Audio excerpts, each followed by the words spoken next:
and welcome to Neverland's Librarian. I'm going to be posting some videos like this one with some fun story times and songs and things that we can do together in the next little while. So if you would like to see these videos, please hit the subscribe button below so that you can be alerted to it. And if you don't want to hit the subscribe button, I'll be sharing the links over to various social media pages, including local ones for my Clearwater community and for anyone else who would like to follow along. So without further ado, thank you for coming to our first of these videos, which is the Mad Hatter Tea Party. And we're going to have lots of fun today having a tea party and singing some songs and reading a few excerpts from the original Alice in Wonderland books, which have some really fun things that you might be able to compare to what you know about Alice in Wonderland from the movie maybe, or maybe some of the Disney books. So hopefully we'll have some fun with that. Does everybody have their tea ready? Yes. Yeah? Alright, hopefully everybody has set up with their tea. I have my tea set right back here, including my lovely Alice in Wonderland tea set. So this is the one that I'll be pretending to use with our tea party today.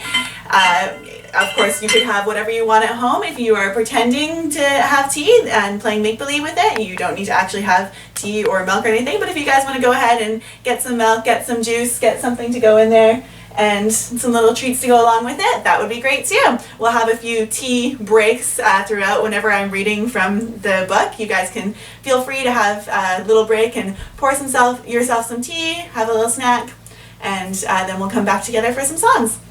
So the first one that I like to do for my story time, some of you might know this already, is bread and butter. So, you know this already, all right.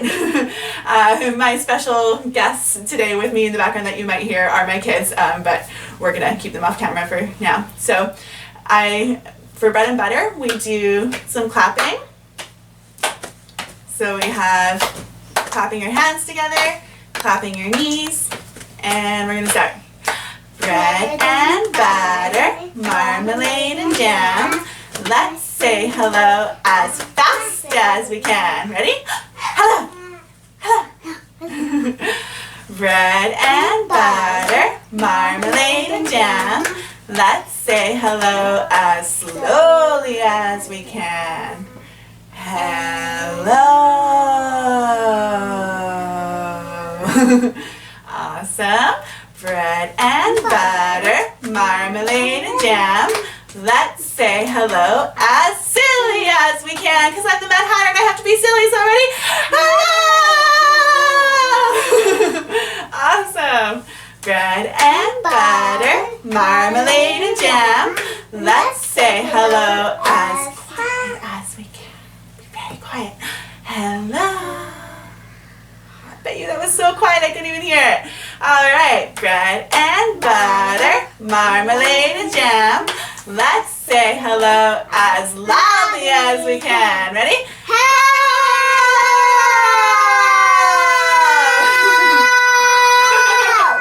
Awesome. And as you guys can probably get from that song, it's a song of opposites. So, except for the silly one, which I just like to throw in sometimes. And you can adapt this at home too, so you can use it with whatever opposites you can think of and do the clapping game. But we'll move on from bread and butter now to one of my other favorite opening songs, which is The More We Get Together. And The More We Get Together has a little sign language that goes along with it. I'll show you guys those signs now. So we're going to put our fingers together like this, and that means more. We're going to put our thumbs together and our fists and then go in a circle, and that means together. We're going to wave up like this, which means happy. And we're going to crisscross our fingers like this, which means friends. You guys ready to try it with me? All right. The more we get together, together, together, the more we get together, the happier we'll be. 'Cause your friends are my friends and my friends are your friends. The more we get together, the happier we'll be. Alright! Yay! Good job, everybody. Okay, so before we get started with our first little Alice in Wonderland excerpt, I just wanted to sing. You guys might be a little familiar with this song. This is from the Alice in Wonderland movie, and it's when Alice is getting all dreamy and she's just wishing that she could be in a different world which maybe some of us are right now too, right? So we can all use our imaginations, maybe close our eyes and think about something that would make you really happy right now, something where, like an imaginary world like Wonderland that would have, what would you do in your world? Sing a song. Sing a song, that's perfect. That's what I'm going to do in my world too. Okay, so we're going to sing a song called In a World of My Own. It goes, cats and rabbits would reside in fancy little houses and be dressed in shoes and hats and trousers. In a world of my own, all the flowers would have very extra special powers. They would sit and talk to me for hours. When I'm lonely in a world of my own, there'd be new birds, lots of nice and friendly howdy-do birds. Everyone would have a dozen bluebirds within that world of my own. I can listen to a babbling brook and hear a song that I could understand. I keep wishing it could be that way, because my world would be a wonderland. All right. Did everybody get to think of something happy while they were singing that song? Yes. Maybe imagining their own little wonderland? I didn't Perfect. actually sing it. Well, that's okay. You don't have to sing along with me. All right. So while I read our first little excerpt from Alice in Wonderland, feel free to take a little tea break. Maybe pour some tea for yourself, for your neighbor, for your sibling, for your parent. Okay. And I will read you guys a little excerpt from Alice in Wonderland. So this first part, do a little zoom in on this book here. So this is from a chapter called Pool of Tears, and this is at the beginning of Alice in Wonderland when she first goes down the rabbit hole and she's looking to get through the door and she doesn't know how to get through the door, and it's her first little experiment with tasting things and eating things that might make her grow bigger or might make her grow smaller. So this is right after she had something that she ate and it made her grow bigger. Curiouser and curiouser, cried Alice. She was so much surprised that for the moment she quite forgot how to speak good English. Curiouser is not actually a word. Now I'm opening out like the largest telescope that ever was. Goodbye, feet. She grew so big that she couldn't even see her feet anymore. For when she looked down at her feet, they seemed to be almost out of sight. They were getting so far off. Oh, my poor little feet. I wonder who will put on your shoes and stockings for you now, dears. If she's so tall, she can't even reach down to put on her own shoes and stockings. I'm sure I shan't be able to. I shall be a great deal too far off to trouble myself about you.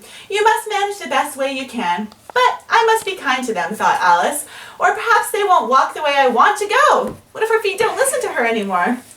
Let me see. I'll give them a new pair of boots every Christmas. Do you think that would make the feet listen to her? Yeah. New pair of boots every Christmas? And she went on planning to herself how she would manage it.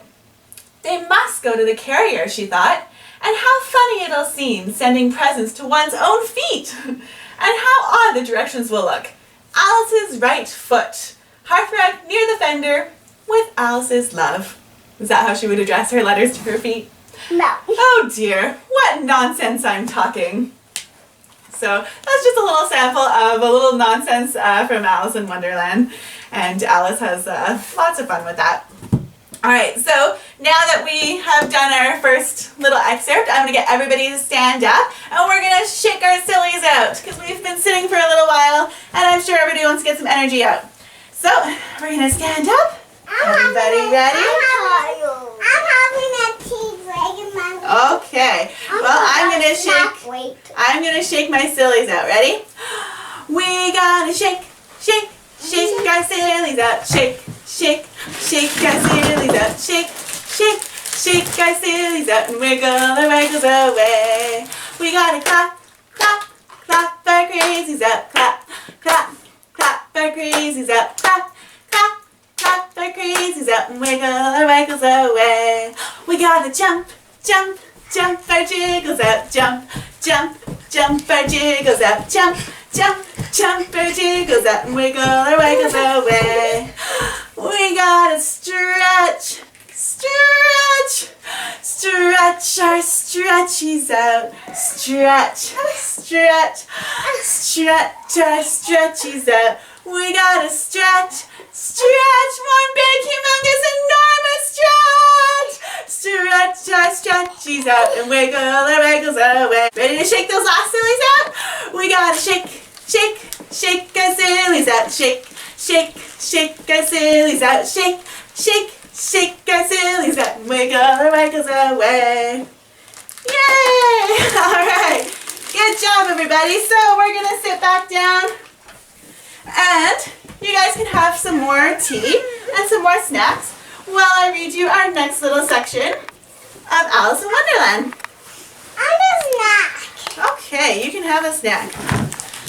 Alright, so this is, as you might be able to see from the book, this is the Mad Tea Party chapter. And that's what we're having here, our own little Mad Tea Party. There was a table set out under a tree in front of the house, and the March Hare and the Hatter were having tea at it. A dormouse was sitting between them, fast asleep, and the other two were resting their elbows on it and talking over its head. Very uncomfortable for the dormouse, thought Alice. Only, as it's asleep, I suppose it doesn't mind. The table was a large one, but the three were all crowded together at one corner of it. No room, they cried out when they saw Alice coming. There's plenty of room, said Alice indignantly, and she sat down in a large armchair at one edge of the table. Have some wine, the March Hare said in an encouraging tone. Alice looked all around the table, but there was nothing on it but tea. I don't see any wine, she remarked. There isn't any, said the March Hare. Then why would he say have some wine if there was no wine? Then it wasn't very civil of you to offer it, said Alice angrily. It wasn't very civil of you to sit down without being invited, said the March Hare. I didn't know it was your table, said Alice. It's late for a great many more than three. Your hair wants cutting, said the Hatter. He had been looking at Alice for some time with great curiosity, and this was his first speech. You shouldn't make personal remarks, Alice said with some severity. It's very rude. It's not very nice to tell somebody that they should cut their hair. The Hatter opened his eyes very wide on hearing this, but all he said was, why is a raven like a writing desk? What does that mean? Why is a raven like a writing desk? Come, we shall have some fun now, thought Alice. I'm glad they've begun asking riddles. I believe I can guess that, she added aloud. Do you mean that you think you can find out the answer to it, said the March Hare. Exactly so, said Alice. Then you should say what you mean, the March Hare said. I do, Alice hastily replied. At least I mean what I say, and that's the same thing, you know. Not the same thing a bit, said the Hatter. You might just as well say that I see what I eat is the same as I eat what I see.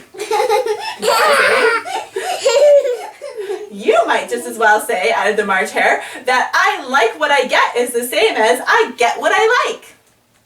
You might just as well say, added the Dormouse, who seemed to be talking in his sleep, that I breathe when I sleep is the same thing as I sleep when I breathe.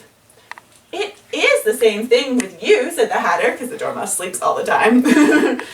And here the conversation dropped and the party sat silent for a minute while Alice thought over all she could remember about ravens and writing desks, which wasn't much. Alright, I'm going to stop it there. What? Sleeve.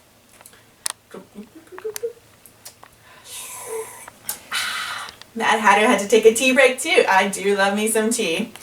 This is delicious.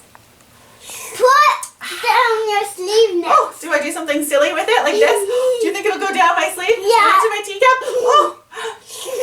Ah, perfect. All right. Maybe through my hat? Do you think it'll go through my hat? Yeah. Ah, perfect.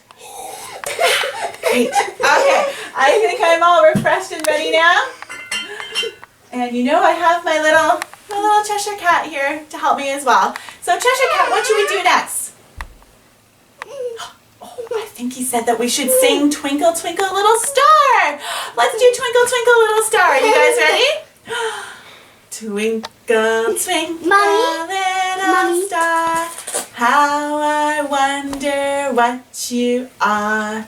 Up above the world so high, like a diamond in the sky. Twinkle, twinkle, little star, how I wonder what you are.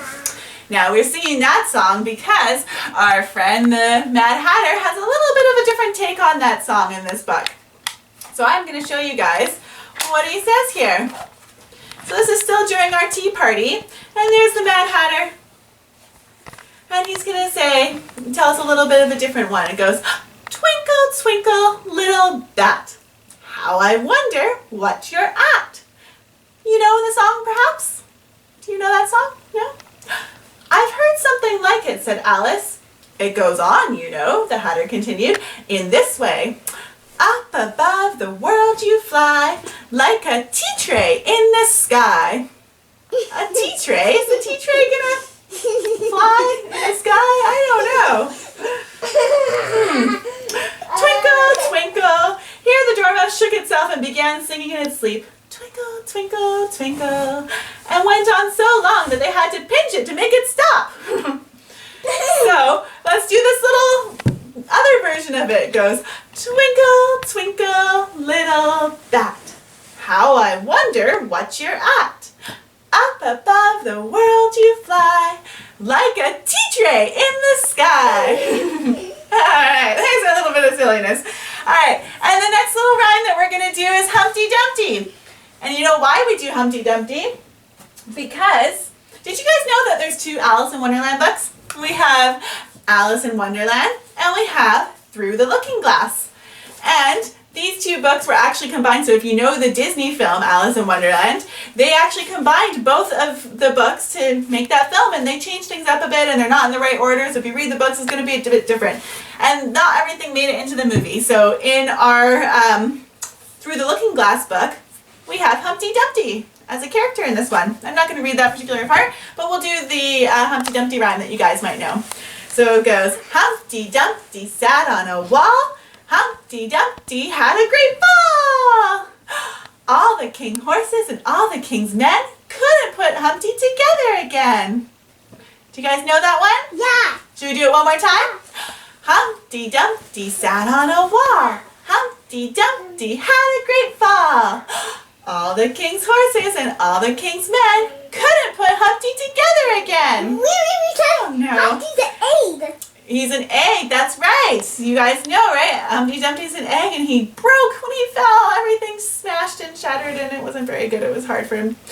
Okay, so we're going to do our last little excerpt, and this one actually is from Through the Looking Glass. And I wanted to share this one with you guys because this one is actually characters that are really well known in Alice in Wonderland, but they're actually in Through the Looking Glass, not the Alice in Wonderland book.